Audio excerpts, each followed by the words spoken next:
Chapter 40 of Mansfield Park by Jane Austen. Fanny was right enough in not expecting to hear from Miss Crawford now at the rapid rate in which their correspondence had begun. Mary's next letter was after a decidedly longer interval than the last, but she was not right in supposing that such an interval would be felt a great relief to herself. Here was another strange revelation of mind. She was really glad to receive the letter when it did come. In her present exile from good society and distance from everything that she had been wont to interest her, from one belonging to the set where her heart lived, a letter, written with affection and some degree of elegance, was thoroughly accepted. The usual plea of increasing engagements was made an excuse for not having written to her earlier. "And now that I have begun," she continued, "my letter will not be worth your reading, for there will be no little offering of love at the end, no 3 or 4 lines passionné from the most devoted H.C. in the world, for Henry is in Norfolk. Business carried him there to Everingham 10 days ago, or perhaps he only pretended to call, for the sake of being travelling at the same time that you were. But there he is, and, by the by, his absence may be sufficiently account for any remissness of his sisters in writing, for there has been no— Well, Mary, when do you write to Fanny? Is not it time for you to write to Fanny?" To spur me on. "At last, after various attempts at meeting, I have seen your cousins, dear Julia and dearest Mrs. Rushworth. They found me at home yesterday, and we were glad to see each other again. We seemed very glad to see each other, and I do really think we were a little. We had a vast deal to say. Shall I tell you how Mrs. Rushworth looked when your name was mentioned?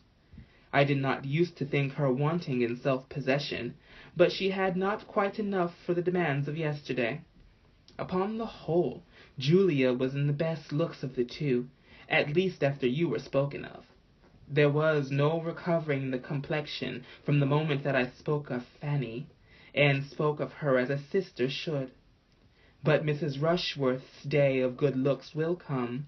We have cards for her first party on the 28th. Then she will be in beauty, for she will open one of the best houses in Wimpole Street.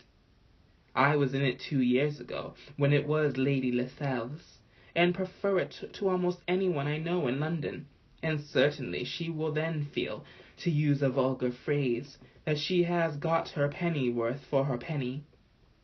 Henry could not have afforded her such a house. I hope she will recollect it and be satisfied, as well as she may be, with moving the queen of a palace, though the king may appear best in the background. And as I have no desire to tease her, I shall never force your name upon her again. She will grow sober by degrees. For all that I hear and guess, Baron Wildenham's attentions to Julia continue, but I do not know that he has any serious encouragement. She ought to do better. A poor honourable is no catch, and I cannot imagine any liking in the case, for take away his rents, and the poor Baron has nothing. What a difference a vow makes, if his rents were but equal to his rents. Your cousin Edmund moves slowly, detained perchance by parish duties. There may be some old woman at Thornton Lacey to be converted. I am unwilling to fancy myself neglected for a young one. Adieu, my dear sweet Fanny. This is a long letter from London. Write me a pretty one in reply to gladden Henry's eyes when he comes back, and send me an account of all the dashing young captains whom you disdain for his sake." There was great food for meditation in this letter, and chiefly for unpleasant meditation, and yet, with all the uneasiness it supplied, it connected her with the absent. It told her of people and things about whom she had never felt so much curiosity as now, and she would have been glad to have been sure of such a letter every week. Her correspondence with her Aunt Bertram was her only concern of higher interest. As for any society in Portsmouth that could at all make amends for deficiencies at home, there were none within the circle of her father's and mother's acquaintance to afford her the smallest satisfaction. She saw nobody in whose favor she could wish to overcome her own shyness and reserve. The men appeared to her all coarse, the women all pert, everybody underbred, and she gave as little contentment as she received from introductions either to old or new acquaintance. The young ladies who approached her at first with some respect, in consideration of her coming from a baronet's family, were soon offended by what they termed airs, for, as she neither played on the pianoforte nor wore fine pelisses, they could, on farther observation, admit no right of superiority. The first solid consolation which Fanny received from the evils of home was first, which her judgment could entirely approve, and which gave any promise of durability, was in a better knowledge of Susan, and a hope of being of service to her. Susan had always behaved pleasantly to herself, but the determined character of her general manners had astonished and alarmed her, and it was at least a fortnight before she began to understand a disposition so totally different from her own. Susan saw that much was wrong at home, and wanted to set it right. That a girl of 14, acting on her own unassured reason, should err in the method of reform was not wonderful, and Fanny soon became more disposed to admire the natural light of the mind which could so early distinguish justly, than to censure severely the faults of conduct which it led to. Susan was only acting on the same truths and pursuing the same system which her own judgment acknowledged, but which her more supine and yielding temper would have shrunk from asserting.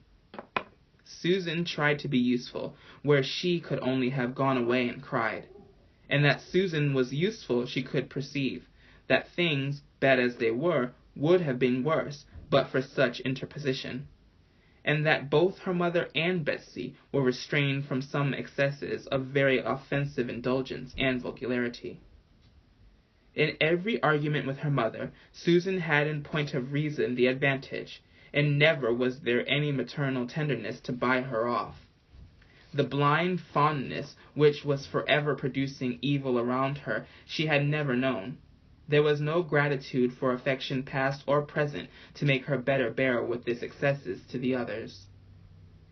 All this became gradually evident, and gradually placed Susan before her sister as an object of mingled compassion and respect.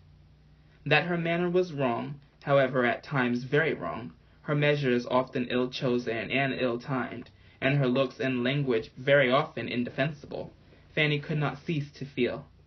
But she began to hope they might be rectified. Susan, she found, looked up to her, and wished for her good opinion, and knew as anything like an office of authority was to Fanny, knew as it was to imagine herself capable of guiding or informing anyone. She did resolve to give occasional hints to Susan, and endeavor to exercise for her advantage the juster notions of what was due to everybody, and what would be wisest for herself, which her own more favorable education had fixed in her. Her influence, or at least the consciousness and use of it, originated in an act of kindness by Susan, which, after many hesitations of delicacy, she at last worked herself up to. It had been very early occurred to her that a small sum of money might, perhaps, restore peace forever on the sore subject of the silver knife, canvassed as it was now continually, and the riches which she was in possession of herself, her uncle having given her £10 at parting, made her as able as she was willing to be generous. But she was so wholly unused to confer favors, except on the very poor, so unpractised in removing evils or bestowing kindnesses among her equals, and so fearful of appearing to elevate herself as a great lady at home, that it took some time to determine that it would not be unbecoming in her to make such a present.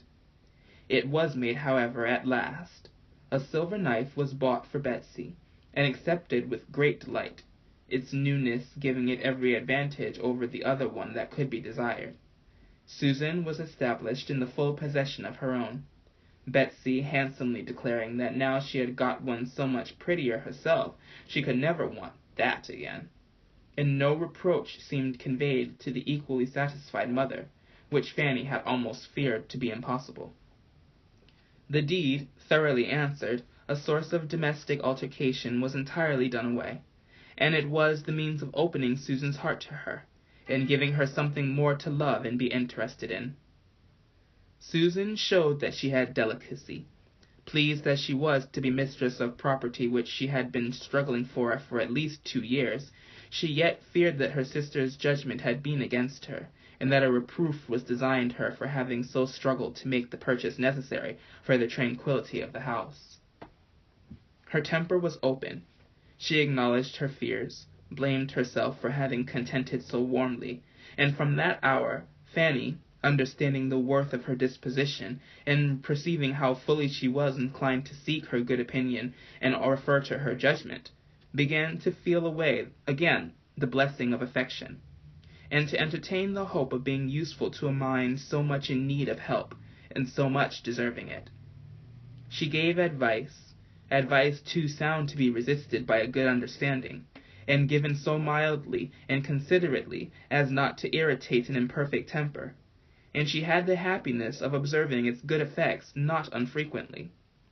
More was not expected by one who, while seeing all the obligation and expediency of submission and forbearance, saw also with sympathetic acuteness of feeling all that must be hourly grating to a girl like Susan. Her greatest wonder on the subject soon became, not that Susan should have been provoked into disrespect and impatience against her better judgment, but that so much better knowledge, so much good notions, should have been hers at all, and that, brought up in the midst of negligence and error, she should have formed such proper opinions of what ought to be, she who had no cousin Edmund to direct her thoughts or fix her principles.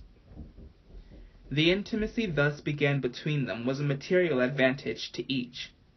By sitting together upstairs, they avoided a great deal of the disturbance of the house. Fanny had peace, and Susan learned to think it no misfortune to be quietly employed. They sat without a fire, but that was a privation familiar even to Fanny, and she suffered the less because reminded by it of the east room. It was the only point of resemblance. In space, light, furniture, and prospect, there was nothing alike in the two apartments, and she often heaved the sigh at the remembrance of all her books and boxes and various comforts there. By degrees, the girls came to spend the chief of the morning upstairs, at first only in working and talking, but after a few days, the remembrance of the said books grew so potent and stimulative that Fanny found it impossible not to try for books again. There were none in her father's house, but wealth is luxurious and daring, and some of hers found its way to a circulating library. She became a subscriber, amazed at being anything in propria persona, amazed at her own doings in every way, to be a renter, a chooser of books, and to be having any one's improvement in view in her choice. But so it was. Susan had read nothing, and Fanny longed to give her a share in her own first pleasures, and inspire a taste for the biography and poetry which she delighted in herself. In this occupation she hoped, moreover, to bury some of the recollections of Mansfield, which were too apt to seize her mind if her fingers only were busy, and especially at this time hoped it might be useful in diverting her thoughts from pursuing Edmund to London, whither, on the authority of her aunt's last letter, she knew he was gone. She had no doubt of what would ensue. The promised notification was hanging above her head. The postman's knock within the neighborhood was beginning to bring its daily terrors, and if reading could banish the idea for even half an hour, it was something gained. End of chapter 40.